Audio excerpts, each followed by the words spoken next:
Bismillah ar-Rahman ar-Rahim. Cher Al-Allama ibn Uthaymin rahimahullah dit 19e assise, la conquête de Mecca, qu'Allah l'honore. Louange à Allah qui a créé toutes choses et en a fixé la destinée, qui connaît la provenance de chaque créature et sa destination. Il a consigné dans la mer du livre, la table gardée, Al-Lawh al-Mahfouz, ce qu'il a voulu et décrété. Nul ne peut retarder ce qu'il a avancé, ni avancer ce qu'il a retardé. Nul ne peut secourir celui qu'il a délaissé, ni délaisser celui qu'il a secouru. Il est l'unique détenteur de la royauté et de la pérennité, de la puissance et de la grandeur. Quiconque lui dispute cela, il l'humilie. Il est l'unique, le seul, le Seigneur qui se suffit à lui-même. As-Samad. Il n'a point d'associé dans ce qu'il a innové et façonné. Il est le vivant, celui qui subsiste par lui-même, Al-Qayyum, comme il gère parfaitement les affaires de ses créatures et comme il est clairvoyant. Il est l'omniscient, l'informé, rien de ce que les serviteurs cachent ou dissimulent ne lui échappe. Je le loue pour les bienfaits qu'il a octroyés et facilités. J'atteste qu'il n'y a de divinité et digne d'adoration qu'Allah, seul et sans associé. Il a accepté le repentir du désobéissant, a effacé son péché et lui a pardonné. J'atteste que Mohammed est son serviteur et son messager, par qui il a éclairé et illuminé le chemin de la guidée. Par lui, il a dissipé les ténèbres du polythéisme et sa noirceur. Il a accordé la conquête de Mecca, lui permettant ainsi de retirer les idoles de la maison sacrée et de la purifier, qu'Allah le vante et le préserve, ainsi que sa famille et ses nobles et vertueux compagnons, ainsi que ceux qui les suivent avec excellence, tant que la lune atteindra sa pleine lumière et sa disparition. Mes frères, de même que ce mois béni fut témoin de la bataille de Badr, où l'islam triompha et où son flambeau s'éleva, il fut également le théâtre de la conquête de Mecca, la cité sûre, en l'an 8 de la Hijra. Par cette conquête grandiose, Allah l'a sauvée du polythéisme pécheur, et elle devint une terre d'islam où l'unicité remplaça le polythéisme, la foi supplanta la mécréance, et la soumission, l'islam, l'emporta sur l'arrogance. L'adoration de l'unique, le dominateur suprême, Al-Qahhar, y fut proclamée, et les idoles de l'association y furent brisées sans qu'elles ne puissent plus jamais être restaurées.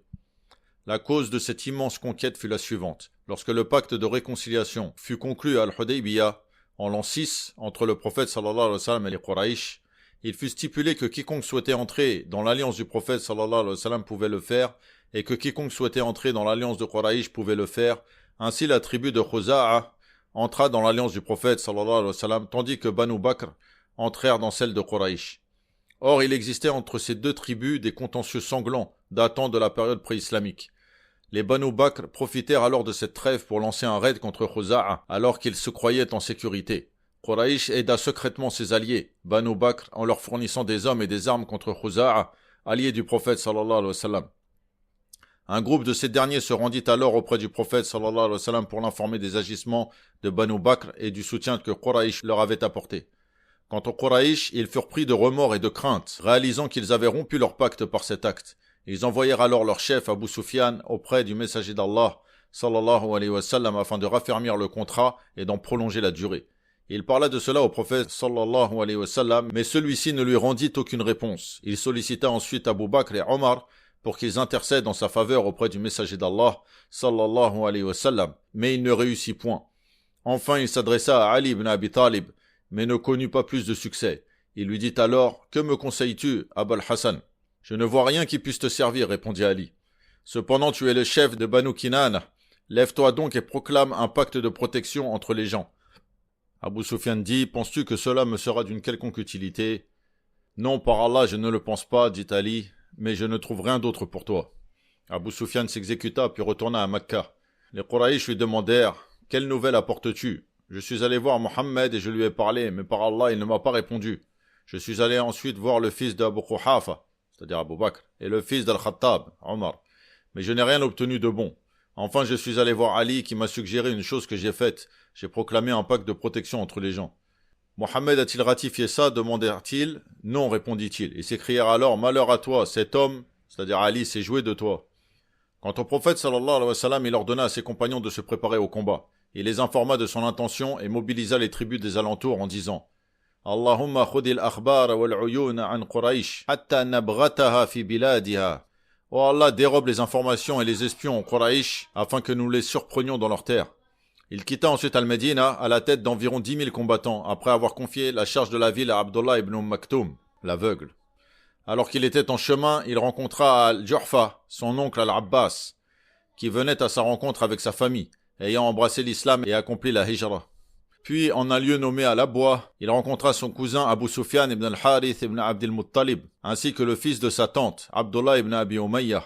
Tous deux figuraient parmi ses ennemis les plus acharnés, mais ils embrassèrent l'islam, et le prophète sallallahu alayhi wa sallam accepta leur conversion.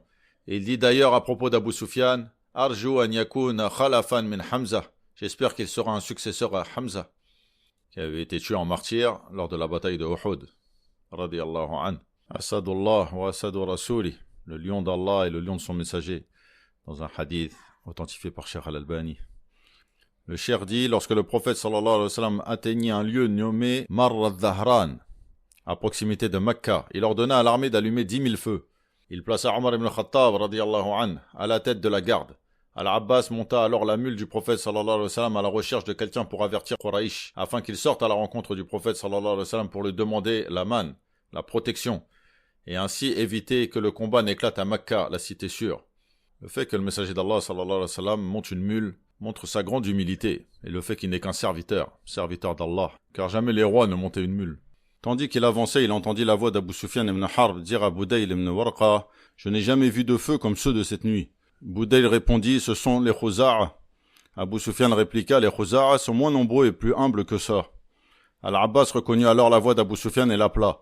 Celui-ci répondit, « Qu'y a-t-il à Bal-Fadl » Il dit, « Voici le messager d'Allah, sallallahu alayhi wa sallam, parmi les gens. » Abu Sufyan demanda, « Quel est alors le recours » Al-Abbas répondit, « Monte que je t'emmène auprès du messager d'Allah, sallallahu alayhi wa sallam, pour que je demande la protection pour toi. » Il l'amena devant le prophète, sallallahu alayhi wa sallam, qui lui dit, « Wayhak ya Abu Sufyan, ama ana laka an ta'lama an la ilaha illallah, malheur à toi, Abu Sufyan, n'est-il pas temps pour toi de savoir qu'il n'y a de divinité digne d'adoration qu'Allah ?»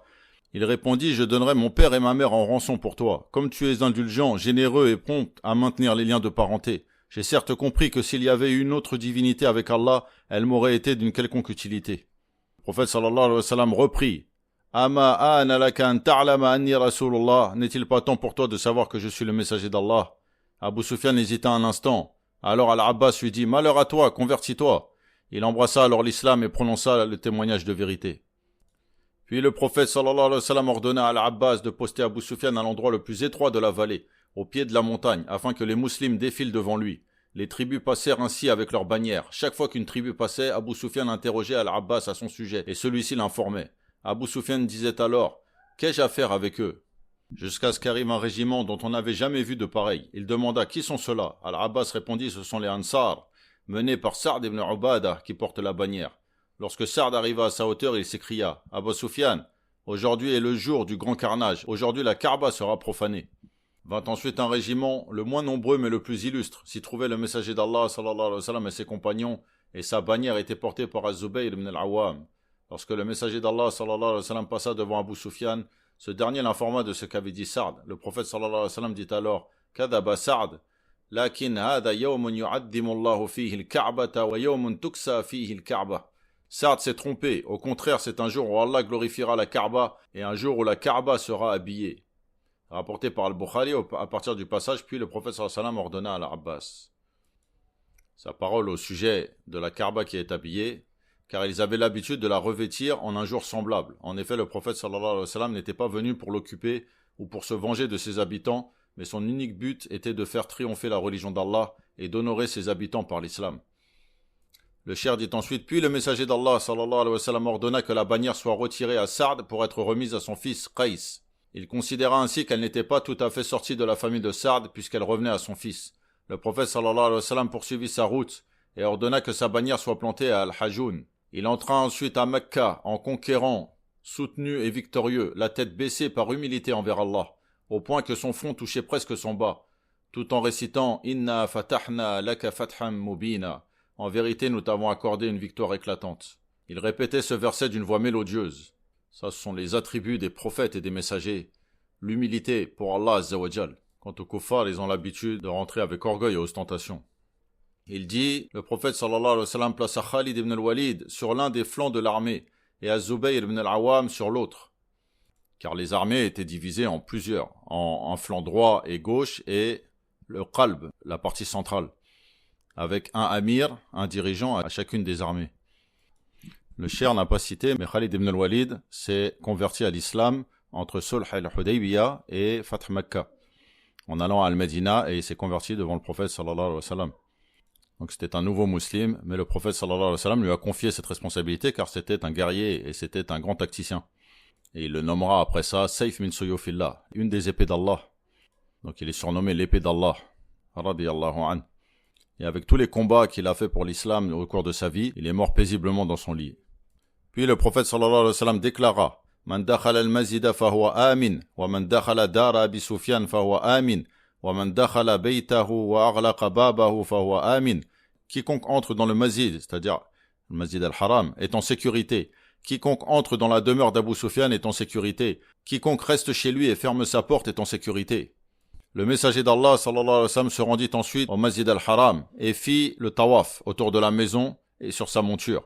Il y avait autour de la Kaaba 360 idoles. Il se mit à les taper avec un arc qu'il tenait en disant: Ja al-haqq wa zahaqa al-batil, inna al-batila kana zahuqa. Ja al-haqq wa ma yubdi'u al-batil wa ma yu'id. La vérité est venue et l'erreur a disparu. Certes, l'erreur est vouée à disparaître. La vérité est venue et l'erreur ne peut rien commencer ni rien recommencer. Rapporté par Muslim. Les idoles tombaient alors sur leur face. Le prophète sallallahu alayhi wa sallam entra ensuite dans la Kaaba et y trouva des images. Il ordonna qu'elles soient effacées. Puis il y pria et une fois terminé, il fit le tour de l'intérieur en faisant le takbir dans ses recoins et en affirmant son unicité, en faisant du tahlil. La ilaha illallah, Allahu akbar. Il se tint ensuite sur le seuil de la Kaaba, tandis que Quraïsh l'attendait en bas pour voir ce qu'il ferait.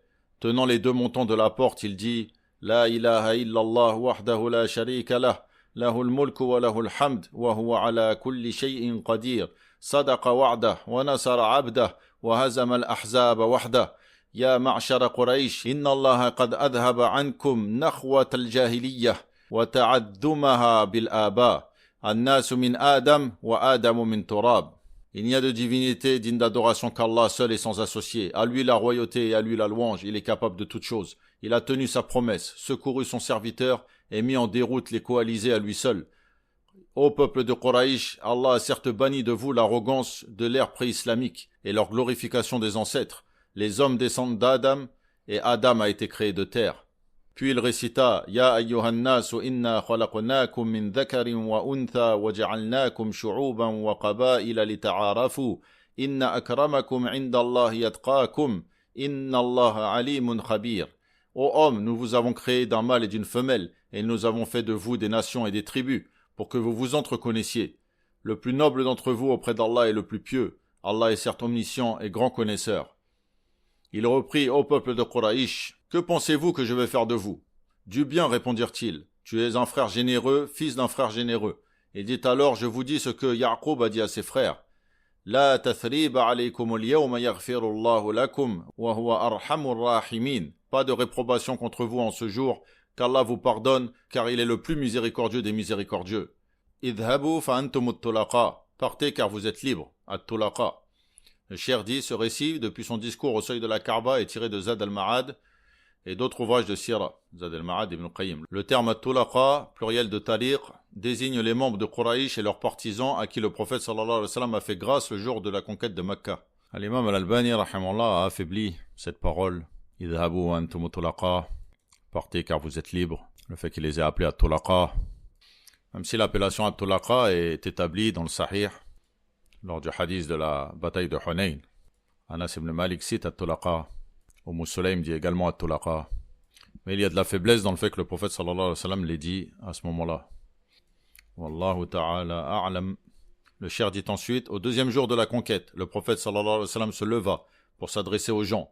Il loua Allah, lui rendit grâce, puis dit: Inna Allah harrama Makkata wa lam yuharrimha an-nas. فلا يحل لامرئ يؤمن بالله واليوم الآخر أن يسفك بها دما ولا يعضد بها شجرة فإن أحد ترخص بقتال رسول الله صلى الله عليه وسلم فقولوا إن الله أذن لرسوله ولم يأذن لكم وإنما أذن لي فيها ساعة من نهار وقد عادت حرمتها اليوم كحرمتها بالأمس فليبلغ الشاهد الغائب. Certes, c'est Allah qui a sanctifié Mecca et ce ne sont pas les hommes qui l'ont déclaré sacré. Il n'est donc permis à quiconque croit en Allah et au jour dernier d'y verser du sang ou d'y abattre un arbre.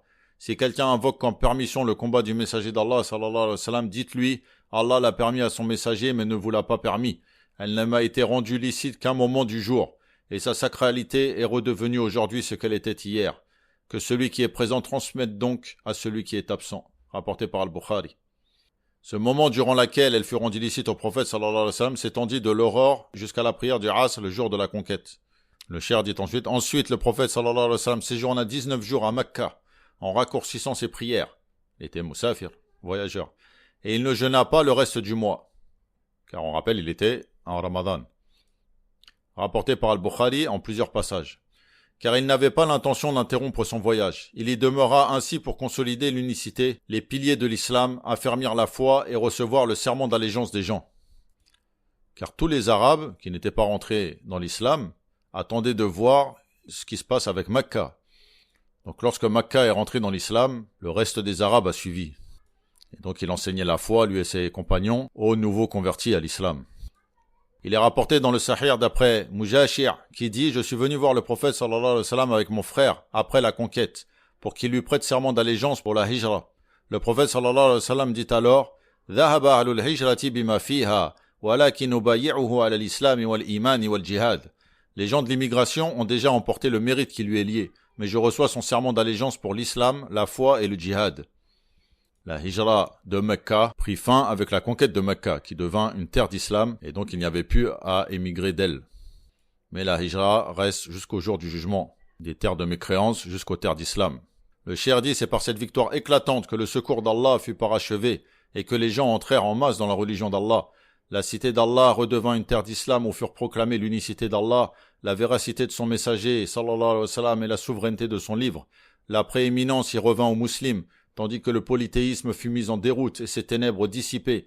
Allah est le plus grand et à Allah appartient la louange. Ceci est une grâce d'Allah envers ses serviteurs jusqu'au jour de la résurrection. Ô Allah, accorde-nous la reconnaissance pour ce bienfait immense.